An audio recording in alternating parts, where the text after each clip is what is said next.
Антраль – для здоров'я печінки та підшлункової залози. Антраль. На Білгородщині, сусідній території, у Білгородській так званій молодій Народній Республіці, теж відбуваються неспокійні буремні процеси. Вчора там дрон долетів взагалі до адміністрації області у Білгороді і влучив у місце роботи губернатора Гладкова.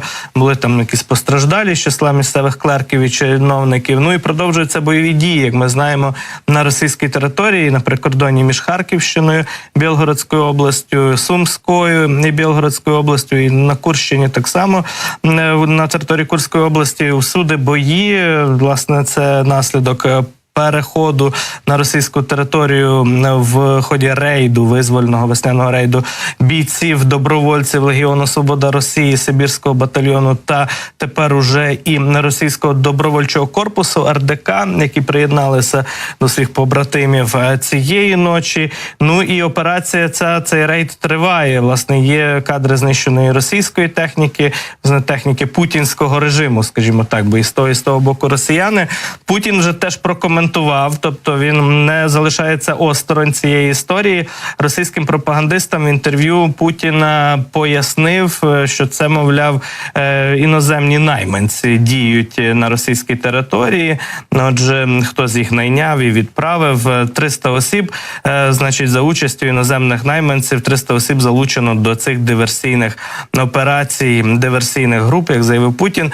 Ну, з нашої точки зору, української, може, це і іноземці, не найманці, а добровольці. Звісно, ніхто їх не наймав і гроші не платить. Люди добровільно воюють проти путінського режиму. Ну, а з точки зору Путіна це ж ніяк не іноземці, це його співгромадяни. І треба подивитися правді у вічі і правильно абсолютно визнати реальність, яка відбувається на території Білгородської і Курської області. Ну, але смішно, що Путін говорить, що там 300 осіб задіяно, а Міністерство війни Шойгу вже вчора прозвітувало про знищення 234 бойовиків-терористів в лапках в ході цієї операції на кордоні. Майже всіх знищено. Я собі уявляю, як вони це число взагалі не визначали. От яке вказати в звіті? 2, 3, 4, ну пиши 234.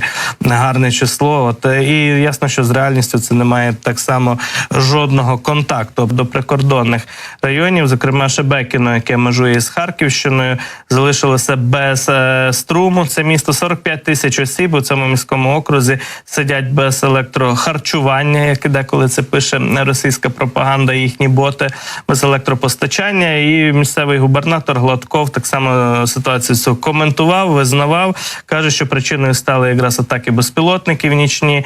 Ну, от можемо послухати Гладкова, як він там розповідає про ліквідацію наслідків цих прильотів та ударів.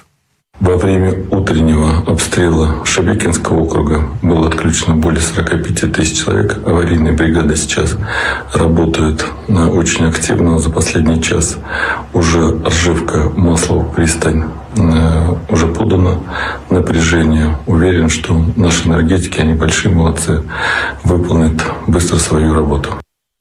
Ну, ось так. І в районі Шебекіно відбуваються бойові дії, як ми знаємо. Якраз от район Вовчанська, Шебекіного, Нова та Волжанка, зокрема, село на російській території, стало вчора одним із епіцентрів боїв.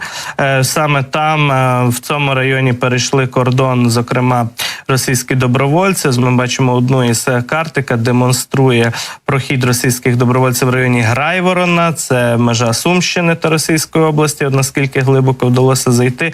Козинка і Глотово, два села, які взяли під свій контроль, скажімо так, звільнили від путінської адміністрації їхніх військ російські добровольці.